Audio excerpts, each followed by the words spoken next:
budget, kind of a reconciliation of 21 and then looking at 22 and forecasting what some of our needs are going to be. And so with that, Madam Clerk, I'm going to have you call the roll to ensure that we have a quorum as the agenda is coming up. Okay. Madam Chair Pandey. Present. Mr. Ibrahimi. Present. Mr. Thomas is absent. Dr. Goldberg. Present. You have 3 present, 1 absent. You do have a quorum. Thank you. And please let the record reflect that School Board Member Tyrell Stevens has also joined us for tonight's meeting. The first order on the agenda is to approve the agenda as presented. Is there a motion to approve? So moved. It has been moved by Mr. Ibiemi. Is there a second? Second.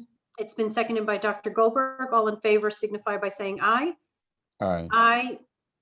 The next item on the agenda is approval of our meeting minutes from March 17th. Is there a motion to approve? So moved. It's been moved by Mr. Ibiemi. Is there a second? Second. Second by Dr. Goldberg. All in favor signify by saying aye. Aye. Aye. Any opposed? Any abstentions? The ayes carry. We're going to take contracts in the way that it's listed. So the first contract for review is the nursing services contract. And Ms. Hannon, are you here to speak on that? I am. Fantastic. Thank you. Good evening, everybody. This is an approval that is typically included in our materials and services operational spreadsheet that we see each June. We are looking with this request to amend the award cap from $100,000 to $300,000 to be used with 2 vendors, Maxim Healthcare and Career Staff Unlimited, who provide us with certified school nurses and registered nurses to fill vacancies throughout the district. Thank you. Any questions on this contract from school board members? I just had a question about, it looked like the rationale was because there needs to be COVID screening and testing. And I wanted to better understand our, because my understanding is that a CNA or a volunteer could even do testing or screening. And I'm wondering if we're using volunteer or we're using CNAs for some of these positions and the nurses are for kind of higher level contact tracing, that sort of thing, or what the rationale is to need an RN for those activities. I am actually not sure of the answer to that question. I don't know if Zach Scott is able to answer that, or I can look to have that answer for next week's full school board meeting. I know that it, sorry, go ahead. Donna can probably speak to it more. I know some of it has to do with just the importance of having kind of coverage at every given moment we can for subs that are for nurses, given if a nurse is out. It's always problematic, but highly problematic in this year. Donna also noted in many cases in the past, we would have retired nurses who would come in and serve as substitutes. But for health reasons, we have fewer of our retirees who are able to come in. And that might, that could change for next year as people get vaccinated, but that was one of the reasons. But I think we can get Donna to provide if that rationale, if she has other reasons beyond that. So Dr. Goldberg, would you be satisfied if we were to move on this contract pending the request for additional information for justification for nurses versus other potential paraprofessionals to be able to administer some of these services? Yeah, I think it'd be useful to make sure that the district is using, the folks that are most cost effective at the activities they need done. Okay, great. Any other questions?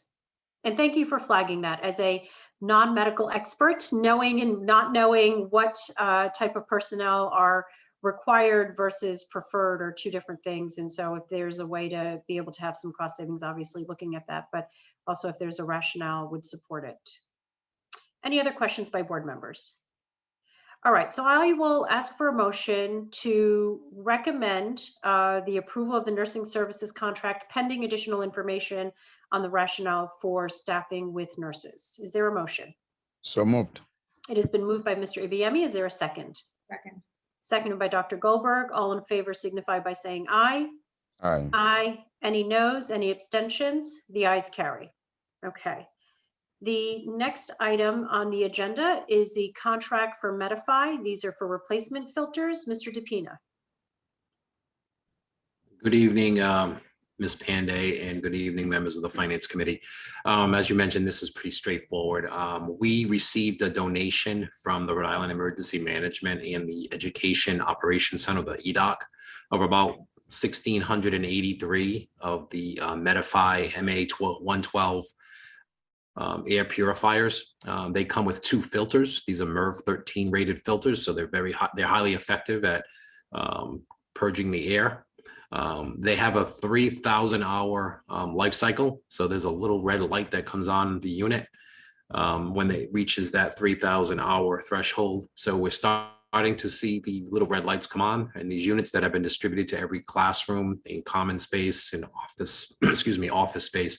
So this is just replacement filters for those units. Again, we did not have to pay for the units originally. You know, I think they were about $500 to $600 per unit, but these are the replacement filters which are necessary to keep them in good working condition. And we got these. I just want to, before I finish, I want to mention that Molly and her team were very aggressive and came up with some fantastic pricing going directly to the manufacturer. So we saved a lot of money by going directly to the manufacturer for these replacement filters. I'm sorry. You had a question? Thank you. No, thank you, Mr. DePina. I was just going to say if there's any questions by board members. Hearing no questions, I'll entertain a motion to recommend passage. Motion. It has been moved by Mr. Ibiemi. Is there a second? Okay. Second by Dr. Goldberg. All in favor signify by saying aye. Aye. Aye. Any opposed? Any abstentions? The ayes carry. Thank you. Thank you, Mr. DePina. The next item for consideration is the Center for Applied Linguistics, and I believe is this Ms. Eflin who's here with us on this? Hi, yes. Good evening. Hi, how are you? Well, thank you. So today I want to present this contract with the Center for Applied Linguistics. It's actually a SIOP training. It's a 4-day training that 18 staff members would like to attend. This training would allow them to become official SIOP trainers so that they can then train others in the district. And for those who don't know what SIOP is, it is a nationally research-based model that has been proven to be highly effective to address the academic needs of multilingual learners. A lot of our DOJ required coaching is actually stemming from SIOP components. So it fits nicely with just the direction that the district is going in to support multilingual learners. Thank you. Questions by the board? 3,000. Oh, go ahead. No, go right ahead. Sorry for the dog in the background, but I was just going to summarize. It is $23,400. It's $1,300 per participant, and we're having 18 participants who'd like to attend. Great, thank you. Questions by the board? Hearing no questions, I will entertain a motion to recommend passage. So moved. It has been moved by Mr. Ibiemi. Is there a second? Second. Second by Dr. Goldberg. All in favor signify by saying aye. Aye. Aye. Any opposed? Any abstentions? The ayes carry.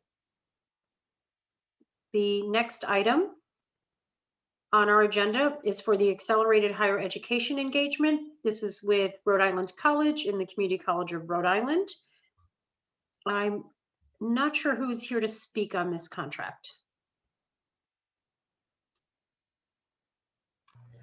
Madam Chair, I believe Steve Osborne from RIDE was actually going to be joining us to speak on this. I don't see him on the call yet, so perhaps we could go to the next item and then come back to this one. Thank you, Ms. Graff. Why don't we do that? Okay, and I believe this was the last contract item. We will circle back with the Rhode Island College and CCRI one. This is the Teach for America contract. Ms. Waro, did you want to speak on this? I believe I saw you join earlier. How are you? Good. And as I can speak to this as I spoke to last time, and Jen and I can tag team it as well. So if you recall, we had a last year contract with Teach for America, first year of a new contract with them to recruit additional staff into the district. That first year was highly successful and contributed to our, when we opened schools this year, and we talked about how important early hiring was last year, as well as our pipeline work. But we were as you may have seen in the Annenberg report, really excited about our ability to close vacancies and hire a more diverse faculty. And so TFA was a key contributor to that. We have, I believe, 29 staff core members that were hired this year.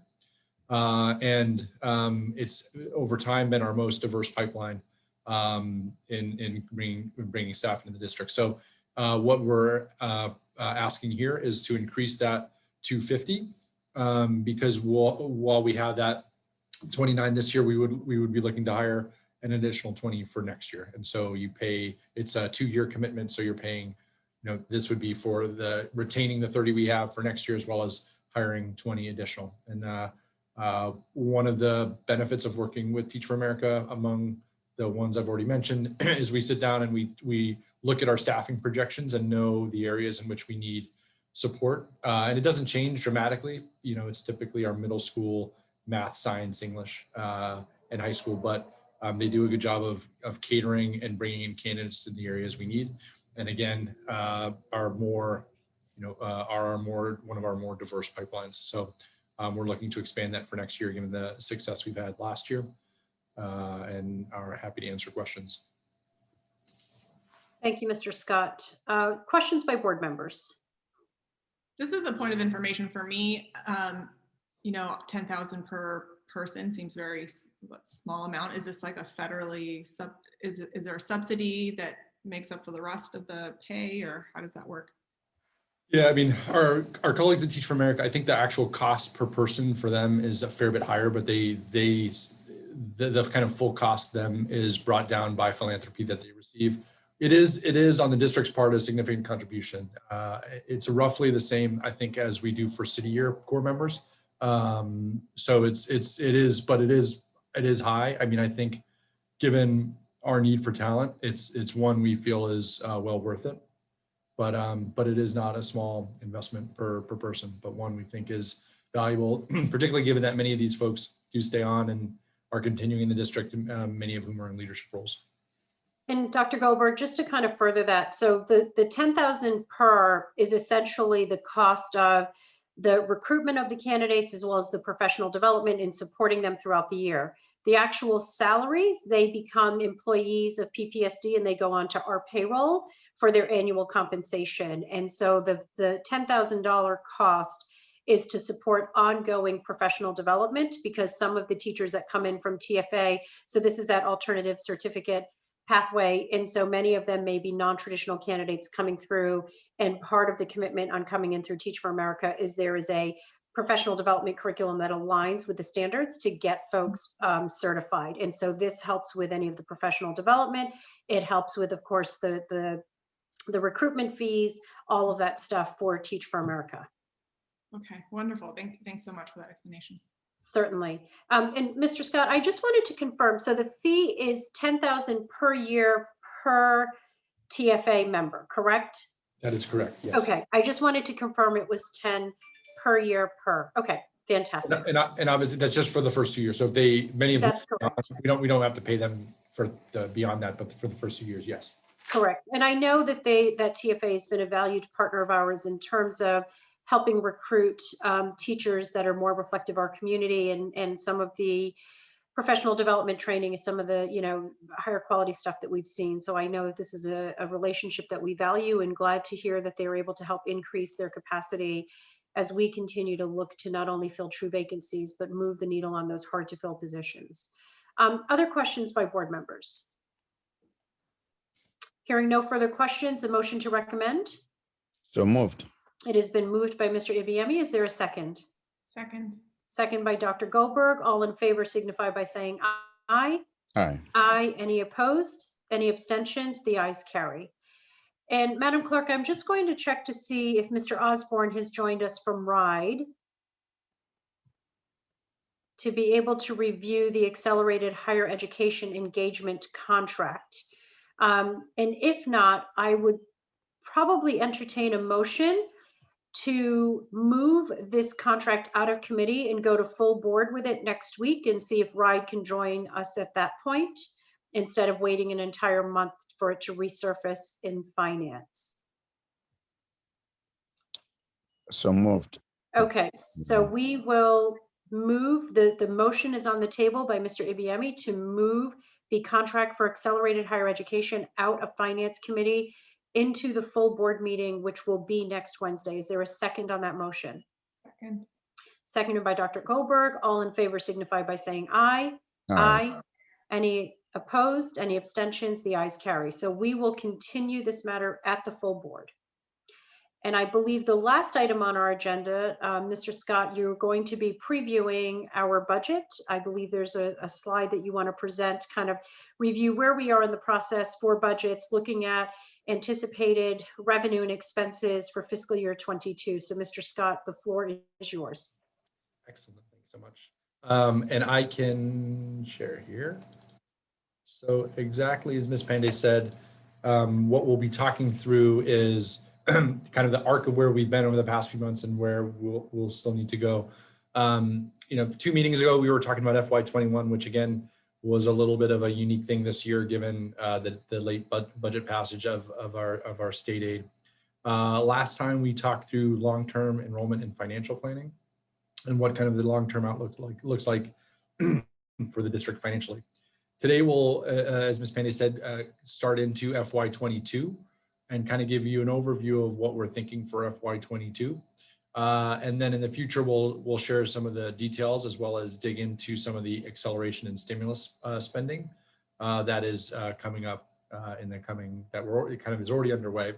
But we know there's significant funding coming into the district that lasts over a significant period of time. And so we'll spend the next time digging into that a little more in detail. So what I'll talk through today around the FY22 budget is both an overview to give you a sense of the kind of what we see as the big picture changes here, as well as what were some of the details here. So as we think through how we identify and align our investments, we always look towards our turnaround action plan to make sure our investments align with what we've heard from the community and what we define as our path forward. So the 3 pillars of our work are excellence in learning, world-class talent, and engaged communities, while also ensuring that we have efficient district systems that support that. It's important to highlight this, what we put as learning equity and accelerated pathways, which in some ways is the acceleration planning and funded by stimulus dollars, because all this work needs to work in concert with one another. They need to be in line and supportive, while recognize they are different funding sources with different shelf lives and purposes. So by that I mean when we're planning our FY22 budget, it is really thinking of how we invest in these core pillars that we've identified above, of around excellence in learning, world-class talent, and engaged communities, while using that stimulus dollars to identify some of our short and medium-term needs around learning acceleration as we come out of the pandemic. While we do that, it's important, because this money is, the stimulus dollars are large, but also have a multi-year shelf life, that we do several things. One, we certainly don't want to set up the district for any fiscal cliff at the end of them. So that's kind of an important guiding factor, that we don't want to put any of our long-term investments without a plan for having them on local dollars. But 2, we obviously don't want to think of these plans as separate. We don't want to have a FY22 budget and then be doing something entirely different. So as we're developing our learning, the LEAP plan, we are trying to think of ways that we can leverage some of the investments we are doing in FY22 to kind of accelerate and enhance the money that's coming in through stimulus dollars, and vice versa. One slide just to flash, based on our time last week, just to think of why part of the reason we talked through some of the long-term financial outlook for the district last week is obviously a fiscal year budget, you are looking at 1 year, but you need to be thinking long-term about where the district's financial kind of financial well-being is, so that you are planning appropriately for that over time. So what you have here is what we shared last time, which is when we look at that kind of core revenue and expense drivers for the district, that there was some slight imbalance with expenses growing slightly higher than revenue. And so we need to be actively managing the budget to make sure we can kind of lower that gap as we're also making investments in things we know we need to do for our turnaround plan. So to highlight a few of the kind of what we think of the key investments here, and it spans both local and our CRP, are across the 3 pillars we talked about. So excellence in learning, we are excited to be adding 32 additional literacy and math coaches at middle and high schools. Those have been incredibly important as we've rolled out our new curriculum at the elementary level, and as we look for a high school kind of unified curriculum across ELA and math. We know the power of additional math and literacy coaches, and we can talk through for all of these important how we got to these numbers, because they were by just adding. We did a lot of realigning resources in the district. The other is adding additional guidance counselors at our elementary schools. So we know the social emotional support for our students is always needed, and it felt like a gap we had at the elementary level. We know how particularly important it is next year. And so adding guidance counselors to our elementary schools, we believe will allow our elementary schools to do a more targeted focus on the social emotional learning needs of our students. We're also expanding additional universal pre-K, so adding 120 pre-K seats. And as we talked about, universal pre-K is one of the, pre-K is one of the highest leverage kind of supports that research has shown for students. And as we shared last time, we think it's a smart investment for the district to bring in students early and bring people in who will matriculate into kindergartners in the district. In world-class talent, we are looking to add assistant principals at our elementary schools. So we have 9 schools currently that do not have an assistant principal. And so we have their kind of single building administrators who are required to do all things leadership in the building. So this is to increase the support at our elementary schools so that we can build that pipeline of leadership, but also ensure our principals are able to do kind of their full job as instructional leaders. We're also looking to make significant investments in additional professional development for teachers and staff members. In part because of the calendar that RIDE put forward last year, we were able to have a lot more pre-service training. We found that to be particularly valuable for our staff, not only as we were coming back from a pandemic or during a pandemic, but also because we were launching new curriculums at our elementary and middle school levels. So professional development, we think, is a wise investment as we build and grow our staff.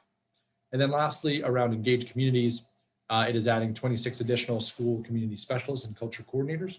These are individuals at our middle and high schools who will be able to work primarily with community members and also with students and ensure that our certified staff can focus on supporting and teaching and instructing students. While we have dedicated staff to help with the necessary community engagement and other school culture work. Lastly, one of the things we changed this year was our weighting around the tools of the trade.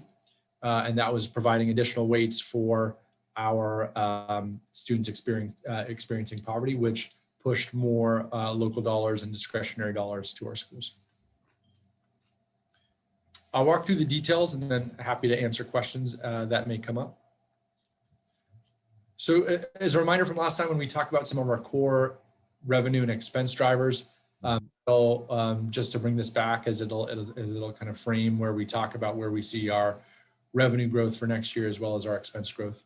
So revenue on the revenue side, we see state and city aid as obviously the key drivers, with state aid being approximately 2/3 of our aid. And then on the expense side, salaries, benefits and retirement, service contracts, and special education are not the only things, but some of our biggest rocks when it comes to expenditures.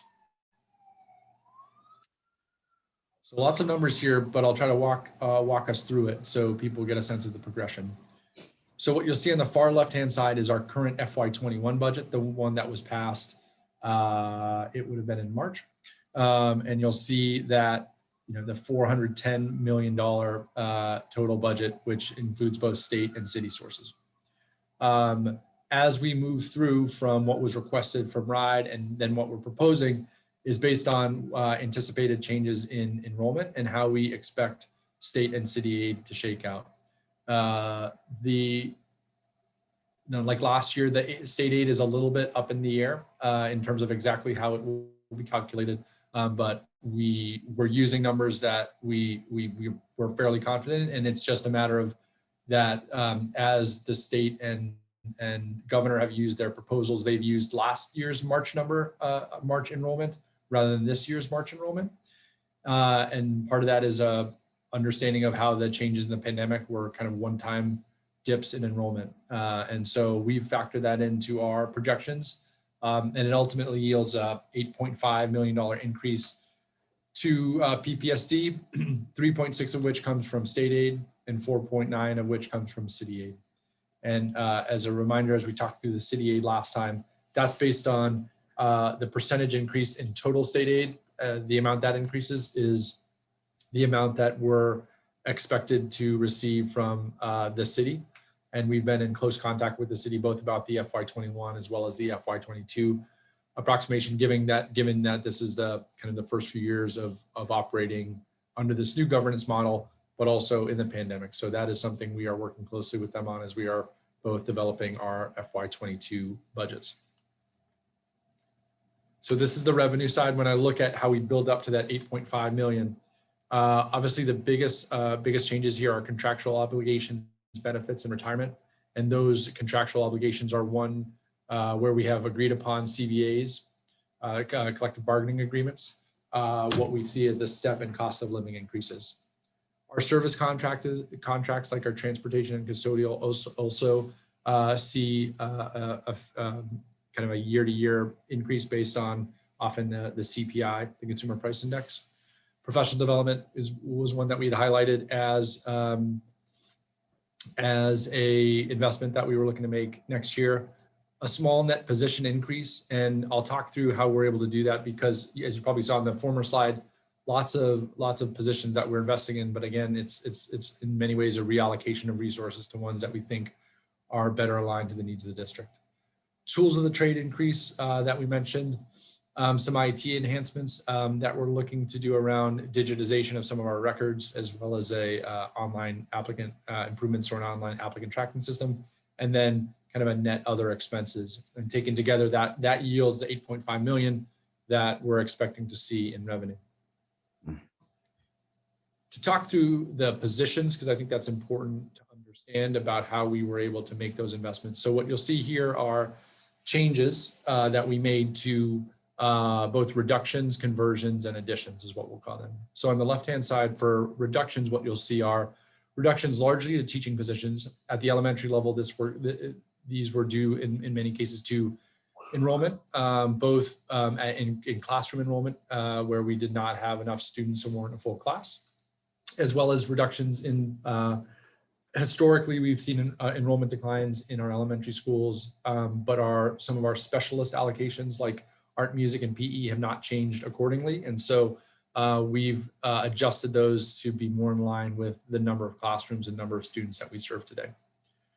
What the conversions were, we at the elementary level had kind of 3 sets of coaches coaching teachers, and our belief was that it needed to be more focused on literacy and math, with those folks also being experts in ELL support and supporting our teachers teaching multilingual learners. And so we moved to a coaching model that has 2 primary coaches at the elementary level. And you'll see the goal here is to have consistency across K-12. And those are literacy and math coaches who are also certified in ESL, so they can coach and support our teachers. And that ESL is not a kind of a separate thing we coach on, but is something that is entirely embedded in our math and literacy coaches. By making these reductions and conversions, it allows us to both invest in these pre-K classrooms, add guidance counselors at each of our schools, and then also add the assistant principals that I mentioned. So taken together, that's kind of collectively how we're looking at it at the elementary level. The secondary level, we did, you'll see on the left-hand side, some reductions due to scheduling and program changes. After kind of an intensive review of our scheduling at the middle and high school level, there was significant under-enrollment in many of our classes, and many of our schools had FTE allocations that didn't align with not only the needs of students, but also with the overall number of students at a school. So there were a significant number of just classroom teacher reductions that we thought were important to make so that we could free up many of the investments that you're seeing here. So some of those conversions that were made were from the Dean of Students positions and MLL coordinators at the middle school to making sure every single one of our middle and high schools has a literacy coach and a math coach. This is something that the district has been looking to do for quite some time because we know how impactful they can be at the elementary level, how important that is to moving instruction, having a strong curriculum and coaching around that curriculum. And we have some of the pieces in curriculum, and now we're trying to kind of complete the puzzle with coaches that can coach against that curriculum. So that was some of the conversions there.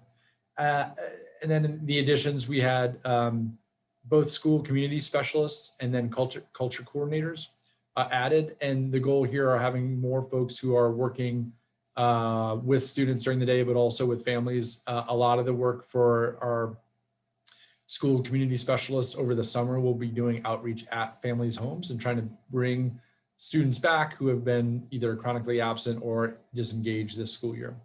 And so taken together, I think a lot of these changes were trying to find, prioritize things that we found to be important and align across the district. So that means having a coach at every school, both literacy and math, whereas it was, we had 3 sets of coaches at the elementary level for each school, none at the high school level. So doing a better job of having that across the board because we think it's important. Adding both guidance counselors at the assistant principals for schools that lack that currently, as well as at the high school level, having more staff who can do some of that school community work and community engagement than we have in the past. So taken together, those were kind of the big staffing changes, and that's why you don't see a tremendous net increase in positions because, or in cost to positions, because it was in large part due to some reallocations. Other details here beyond personnel that's worth highlighting, just to break down what you saw on the prior slide. So obviously the biggest chunk was contractual obligation, benefits, and retirement.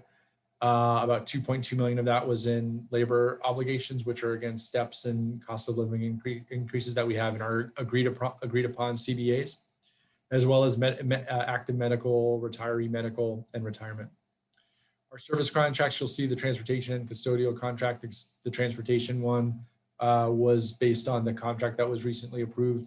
Again, it was a lower percentage than we expected, and one lower than we had seen historically in part of the way we conducted the bid. But that yielded together a roughly $750,000 increase. And then the IT enhancements that I mentioned previously around record digitization and a improved hiring platform for recruiting and hiring teachers. Two more slides from me, and then I'll open it up for questions. So just to highlight, as we're beginning these discussions, there are a number of variables that are still subject to change. We feel confident about the projections we have here, and we don't want to say that never can change, but we feel like they're headed in the right direction. But it is worth noting that state aid still needs to be finalized, and that is something that happens typically later in the year, and it's been a little bit delayed this year given the pandemic. City revenue contribution is one we are actively discussing with the city and hope to have resolution in the next several weeks. The CBA increases you saw here are ones we've agreed upon, but certainly we have an open contract with the PTU that we're negotiating, which could obviously, if settled, yield additional costs. Charter school enrollment, that's subject to change given some of the ongoing discussions, but we feel like we have a good understanding of the potential paths forward here. And then fringe benefits, we've done our best to estimate medical and pension benefits, which obviously are a substantive part of our budget. So we've worked with the city to get our best estimate on those for next year, but we'll be getting final numbers in the coming weeks. The last slide before I open up for questions, just to talk through kind of the next steps here. We'll be presenting this information again at the full board next week with your permission. We'll be sharing this. Oops, I put that wrong. I put May 26th. That should be April 26th. Prior to May, we'll be sharing with the city our revised budget and ordinances, and then share our detailed budget book. And we'll be able to talk that through at the next board meeting as well, in terms of both the ordinances and the detailed budget book. We'll have meetings likely with the city council if kind of our approach last year holds true for this year. We have our CR, our consolidated resource plan, due June 1, and then we'll have a kind of formal approval by the commissioner in July. So with that, I'll pause and happy to answer any questions that people may have. Thank you, Mr. Scott. So we will open it up to the floor for board members. Questions by the board? Mr. Scott, can you for me summarize a little bit, what here is sort of business as usual, like what type of budget items are just growing from last year, and where have there been major changes in the budget that are responsive to the takeover and responsive to COVID? Yeah, so a couple of things that I'd say. I think if I look at some of the key expenditure changes, and Mr. Patisi and Ms. Pandy to correct me. I mean, I think the contractual obligation, benefits, and retirements, those are things that are pretty standard. They're agreed upon contracts. They're a sizable part of our budget, but they are in many ways locked in from year to year, as well as the service contracts. They're increasing by a small percentage, but because they're so large, they do have a sizable impact on our budget. I'd say some of the changes is the professional development investment. And I think we're trying to think of that in, this is something we want to continue for the foreseeable future likely. And that's why you'll see it here as we plan in our local budget.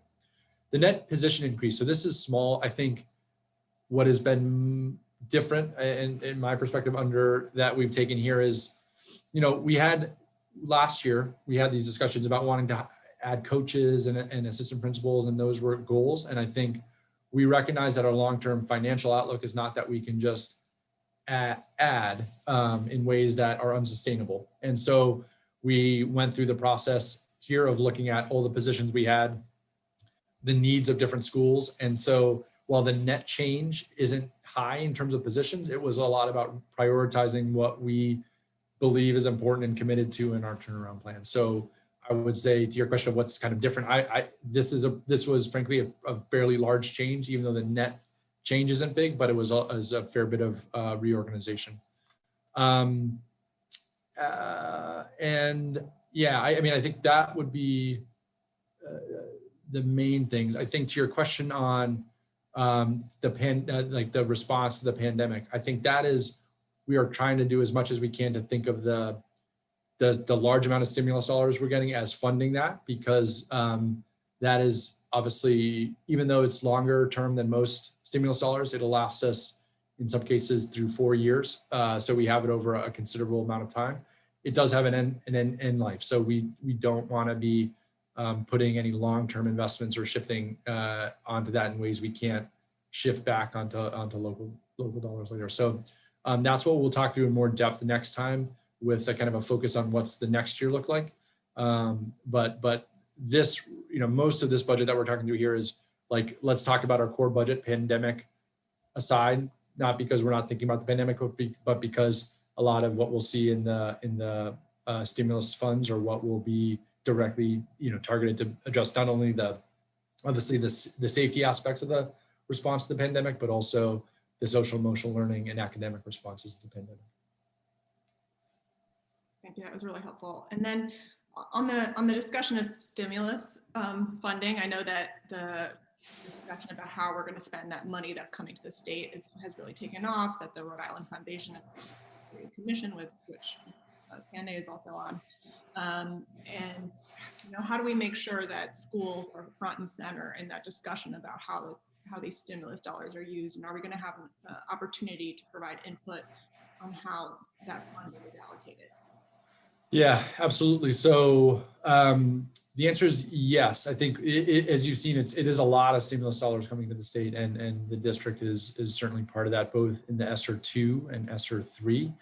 I think what we'll share next time is our initial planning for feedback. And we're also working to try to find ways to engage with the community, because I think we've just recently got the allocations. We've been planning for a while knowing that they were coming, but that engagement is what comes next. And, I think the benefit of this, again, because much of it lasts for 4 years, is we don't need to kind of engage for 1 month to spend dollars with over 6 months. We have a long time to do that. And so we'll be, I think the board presentation next time will be one opportunity to do that, but we definitely need to offer more opportunities, obviously in the school board setting, but also directly to schools and families. So we welcome recommendations on how to do that effectively, but that is something that is top of mind. And we're trying to do both, have enough thinking for people to react to, while also giving people an opportunity to share what what they believe their needs are.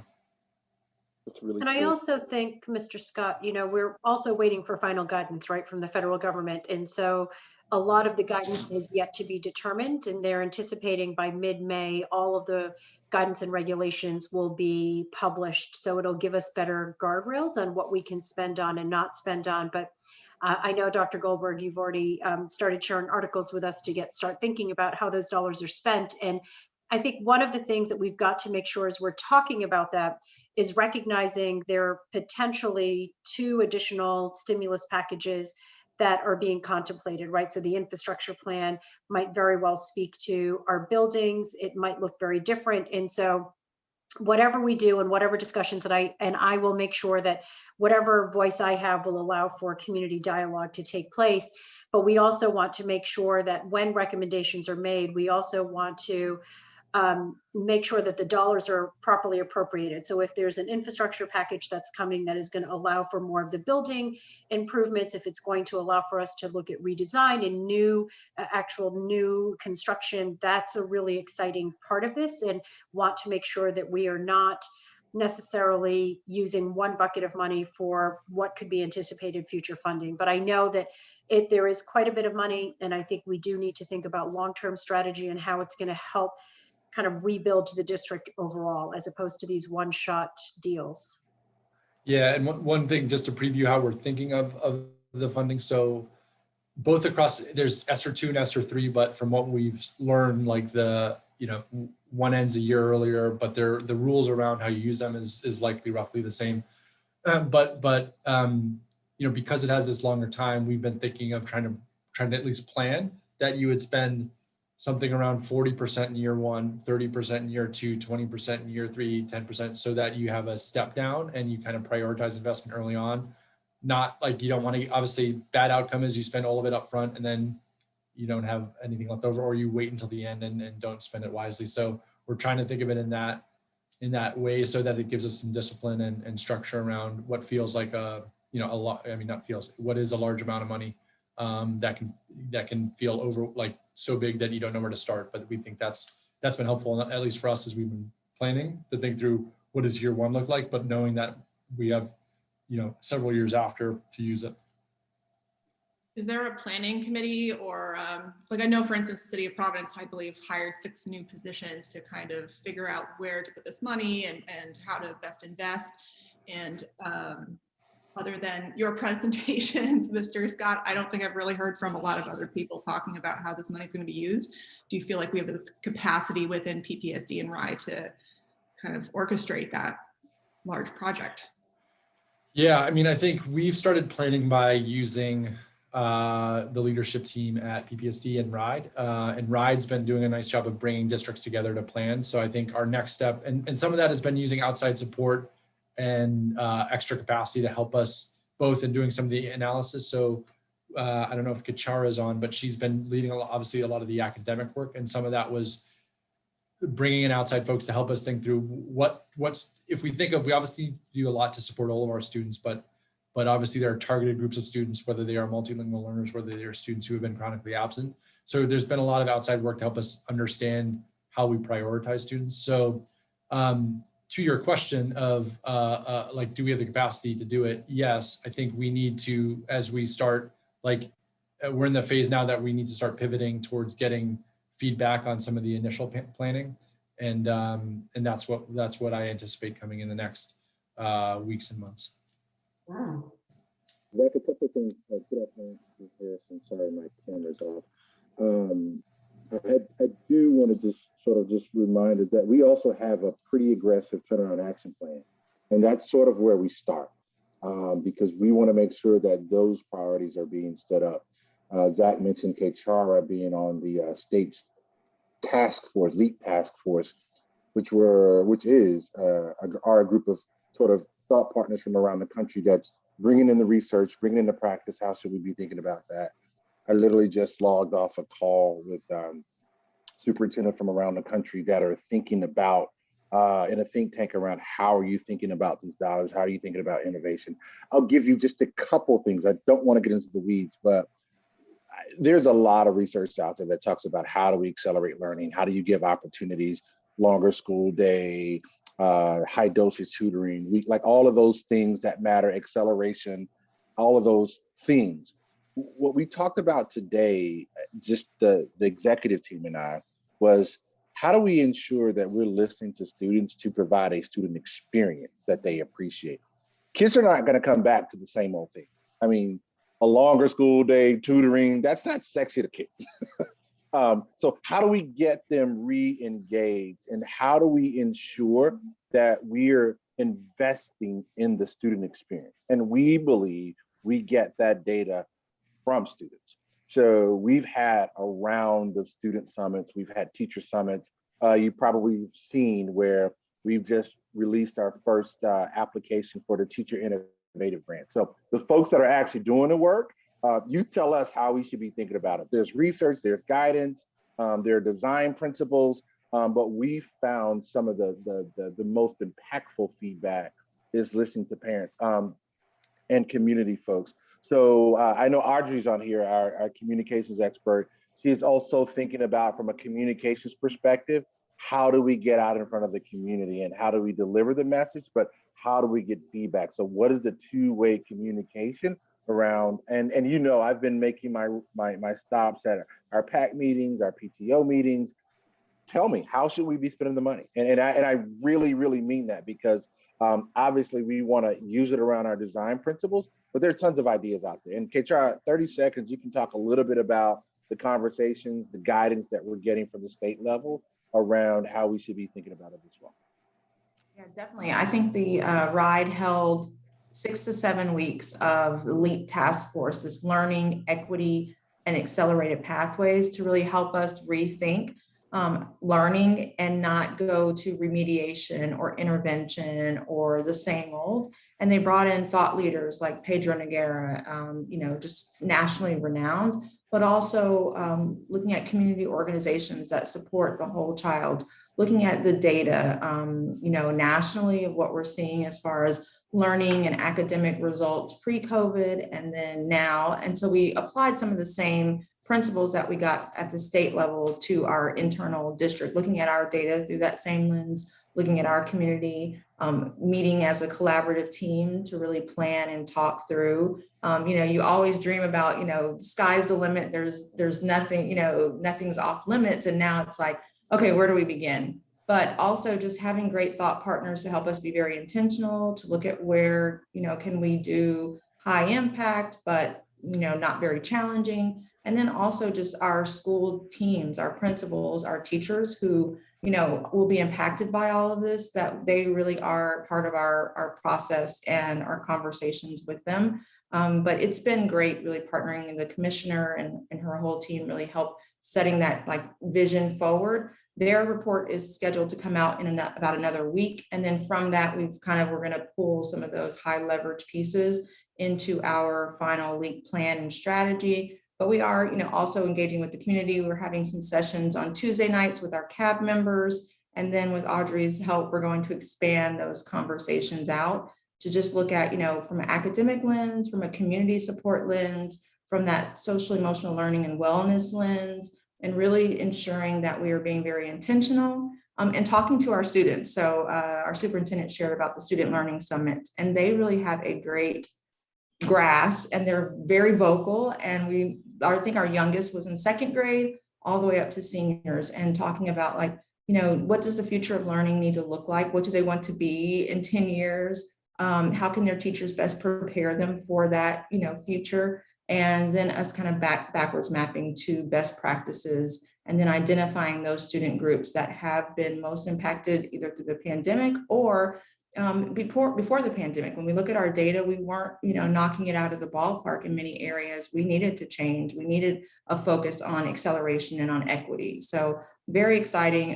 We're not just out writing checks at all. We also have people just helping us with the budget aspect of, prioritizing the funds, not just the best practices and the research, but also just the tactical work of really spending this thoughtfully, and what's a short-term investment that we can make, and then what are some of those long-term investments, and really being very intentional. Zach mentioned, and he keeps us honest of spending things now, but knowing, are these going to be reoccurring costs, and planning ahead so that we're not incurring a lot of, year over year reoccurring costs. So that was more than a minute, but thank you, Superintendent. I'll just jump in really quickly too and say, as the superintendent said, we are trying to think a little bit outside of the box and creatively about how we actually get feedback from the community and sort of facilitate that in a way that is helpful for all of us, is easy for families. So if you have suggestions, this is still definitely a work in progress. I would love to hear ideas, really open to kind of thinking up some creative ways to make sure we get feedback and are able to implement. I will definitely send you some suggestions. I think there's a lot of momentum and excitement about this topic, and it's really great to hear some of the early thoughts that all of you have on this. That would be awesome.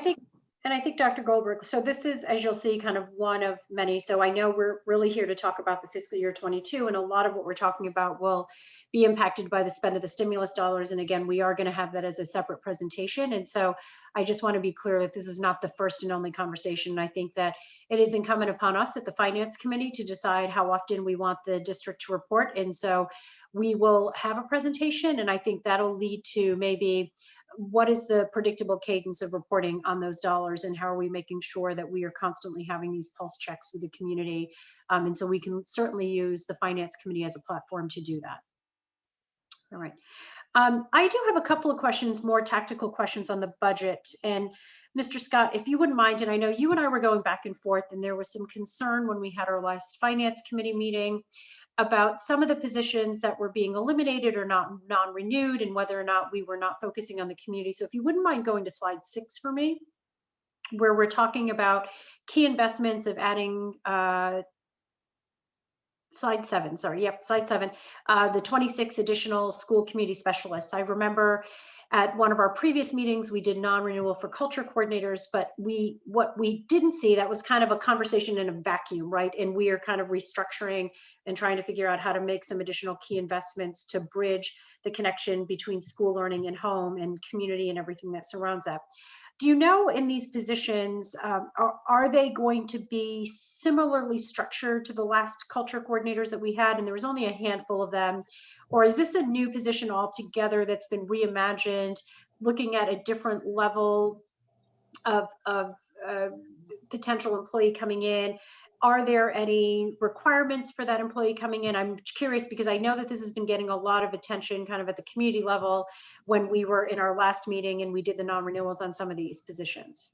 Yeah, absolutely. So for the 26, it's a mix. So let me go to slide 12 because it gives you a little bit of the breakdown. So there are 2 schools this year that have culture coordinators, but I think I don't think Dr. Legge is on the phone, but a big thing for him was trying to help schools prioritize school culture and family engagement, but giving them choices. And so there were some schools who opted to purchase a culture coordinator role with the funds they had. And that is a role that's around restorative practices and supporting professional development and things like that, which are important, but might not be a priority for a school in a given year. Many schools chose what is a new position, which are these school community specialists. And they come in 2 types of roles. So one is a 10-month role that is in school during the school year, but then each school, some schools may have 1 or 2.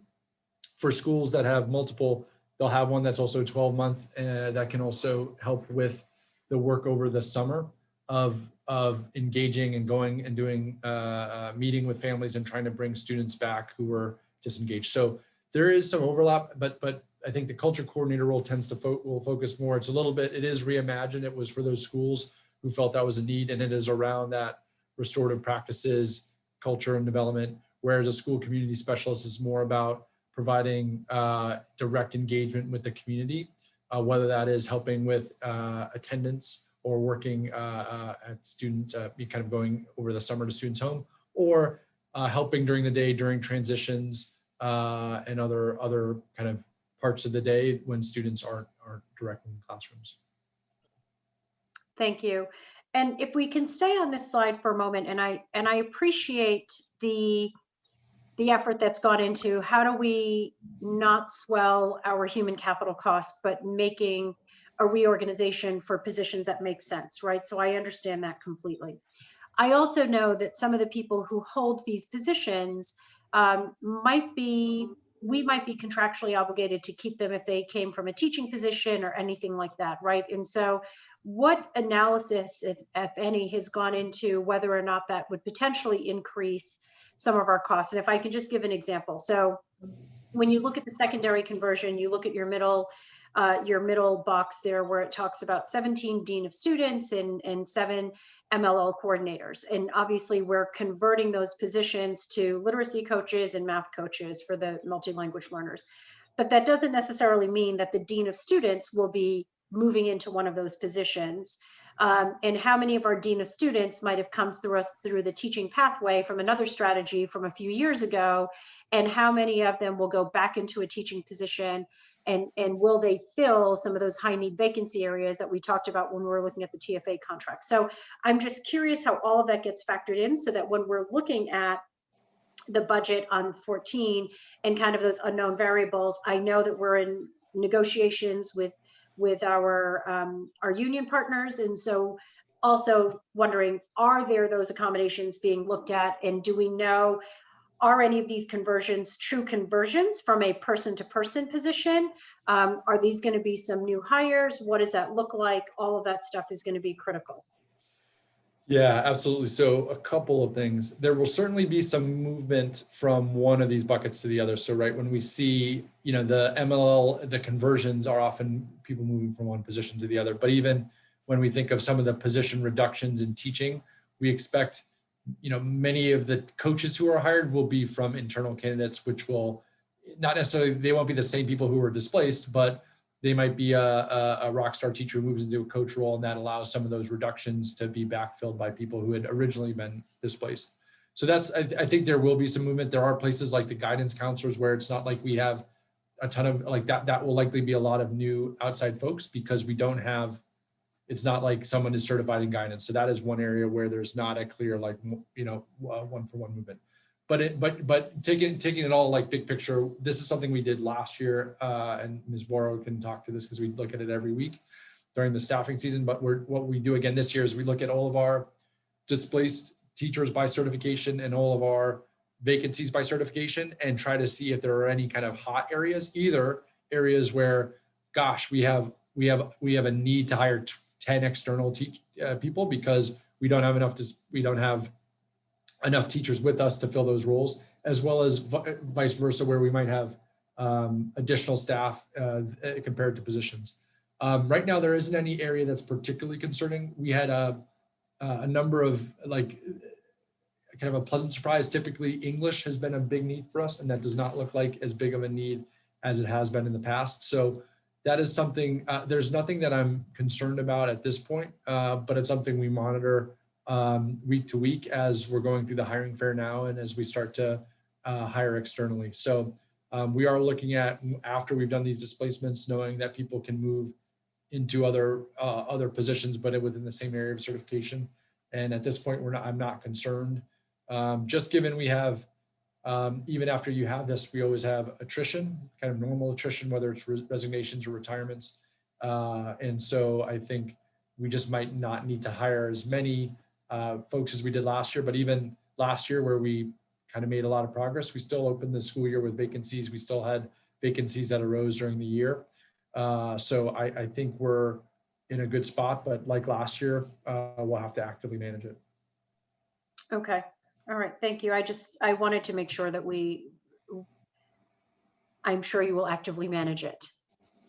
I've seen this go, very well in some years. I've seen it go horribly south in other years. And I just also want to make sure that as we continue to look at where our budget needs are, that we are not taking the stimulus money. And I think this was said earlier, right? We do not want to use the stimulus for what are some of our organizational or structural budget needs going forward. And so I just want to make sure that that's something that we're constantly keeping an eye on.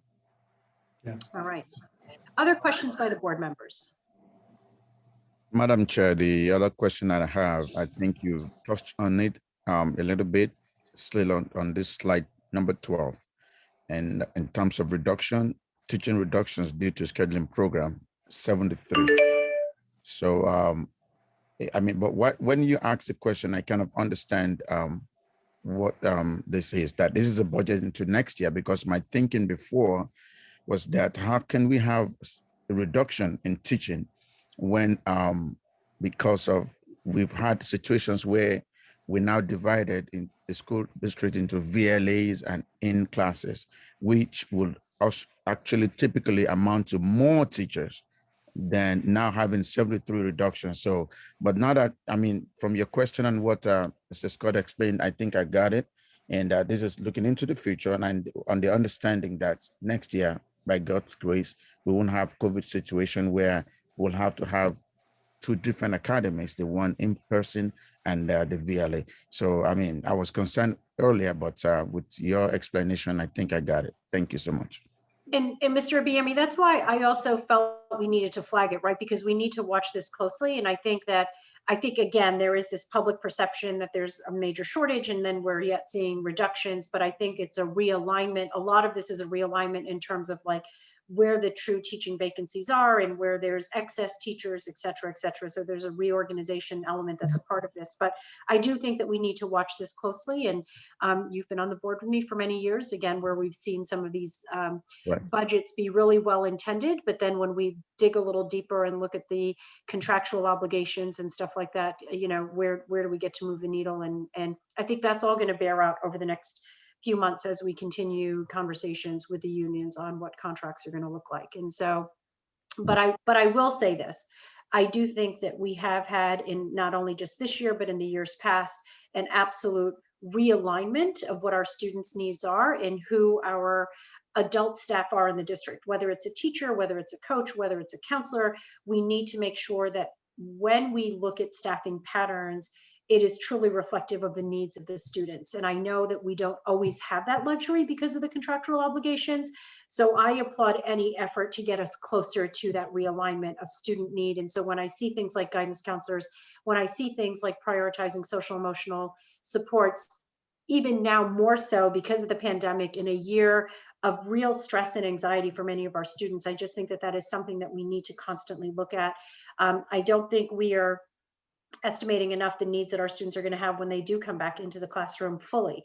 There are going to continue to be those learning moments that we are going to have to grapple with. And I feel like if we're prioritizing it based on student need, that's great. And I hope that everybody who works and supports the district understands that value that we are trying to bring to the budget process. All right. As President, I also, Zach, it makes sense for us to talk really quickly about another principle that we've committed to our building leaders to minimize forced placements.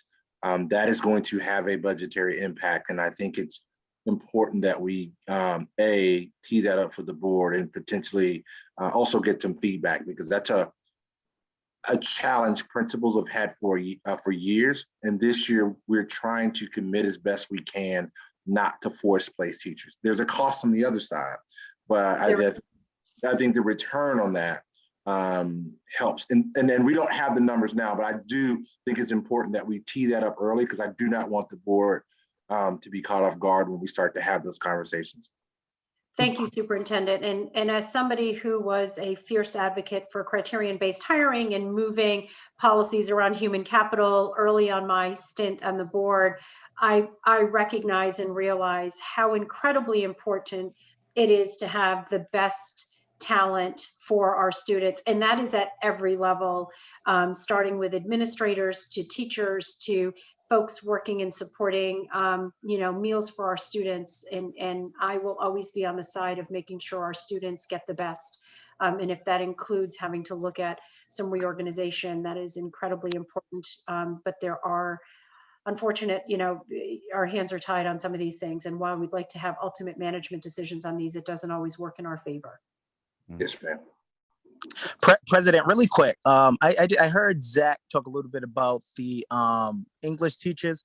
I want to know, can you go further in depth about that? Is there are you guys going to reduce or get rid of and consolidate a few of those English teachers? Or can you go further in depth and talk a little bit about that? Because you said there's not a need of English teachers like how it was in the past. So I just would like if you can share a few words about that. Sure, of course. So by what I was trying to articulate is in the past when we've looked at recruitment needs and looked at, hey, how many open positions do we have and how many teachers that are looking for a position do we have? There was always a big gap in English, and that gap is smaller this year. So it's not that we won't be laying off any English teachers. So it's not like we'll be eliminating or laying off staff. But there was just because of some of the teaching, when you see the teacher reductions, those netted against some of the ML or the literacy coaches, there was just less of a need for English teachers. And that's not because we don't need English instruction. We certainly do. We just found that historically there had been those positions hadn't been allocated and had been kind of over allocated to schools and weren't necessarily aligned with the number of students at a school or the needs of those students. And so you had what that often led to were vacancies because we had a number of positions and we couldn't fill them all. And so some of this is just right sizing based on what the staffing needs are across our buildings. And I know really quick, I know that a lot of us are talking about the students' needs and wanting to base these schools on students' needs, which I absolutely agree with. But I did come across a few schools where a few people did contact me and a few schools got rid of their whole English department and consolidated the whole English department. And I don't know if that's based on the amount of Hispanics that's currently in that school, if the numbers is different, but I've never heard of nothing like that. So I just want to make sure when we say we want to make sure we're basing it on the needs of the students, that it's actually the needs of the students and the numbers show that that's the needs of the students, because I don't want English teachers getting consolidated and there's students in there that need English and they're not Hispanic and they're not Hispanic students. So I want to make sure that that's something that absolutely does happen as it pertains to the district and making sure that we are basing these on the students' needs. Yeah, absolutely. I mean, I'd want to know more about the schools. I mean, we couldn't run a high school without an English department. So so I'd want to know a little bit more about where that's coming from. We have been asking teachers across all of our schools and subject areas to become ESL certified, but that would not. We would still need English people who are English teachers. So I'd want to know more about. Absolutely. We're looking at Okay. I was just going to say, Mr. Stevens, I don't think any school has the authority to do away with an English department. It is a requirement. And so that's an interesting, I would like to know if that in fact has happened. Yeah, I've never heard of that, but yeah, and that should not be the case because that is a core subject that is required. Even for our multi-language learners, right? Our goal is to move them into just regular English classes ultimately, right? They all transition in. So it wouldn't even be the case with just even multi-language learners. All right, other questions by the board? So Mr. Scott, I know that you want to be able to present this to the full board. Are you asking us to vote to move this out of committee into the full board? Is that what you're asking us for?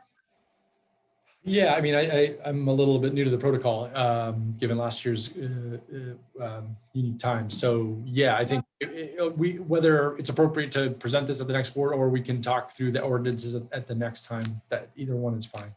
Yeah, I think what I'd like to do, because the timeline on this, and if you wouldn't mind to go to your timeline slide, because you plan on presenting some of this more publicly to the city council, I do want to make sure that our board is fully aware of this as well before it goes to the full city council, and we're not getting ahead of ourselves. I want to be able to give that respect and deference to our board members, just to let them know. And as Mr. Scott and the superintendent know, it's not uncommon for board members to get questions by council members as well. And so I don't want our board to be blindsided by questions and not necessarily understand some of the intricacies of the budget and what the additional request is to the city.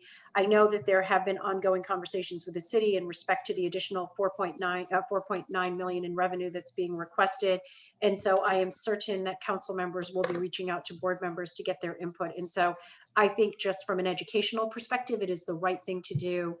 So with that, I'm going to ask for a motion to recommend this budget go to the full board for review and additional feedback before it goes to the full council.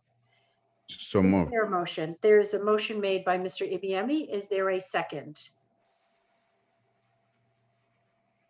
Sorry, second. Okay, Dr. Goldberg, thank you for that second. If there's no further questions, all in favor signify by saying aye. Aye. Aye. Any opposed? Any abstentions? And the one thing that I encourage all school board members to do, I know, early on, I spent hours and hours and hours reviewing the budget. Mr. Patisi, Mr. D'Antuono at the time, I felt I lived at the school department, just literally going through everything with a fine tooth comb. It is a big budget. There is a lot of moving parts. There's a lot of unknown variables. And I really encourage anybody on the school board or this committee to meet with Mr. Scott. He has always made himself available to me when I have questions, even prior to our next board meeting. Should you have additional questions as you look through this presentation, please make sure you get them to us, and I will also make myself available should you want to dissect the budget a little more. Sure. All right, fantastic. With that, I will ask for a motion to adjourn. So moved. It has been moved by Mr. Ibiemi. Is there a second? Second. Second by Dr. Goldberg. All in favor signify by saying aye. Aye. Aye. Thank you all. Have a great night. Thank you. Have a good night. Take Oh. care. Mhm.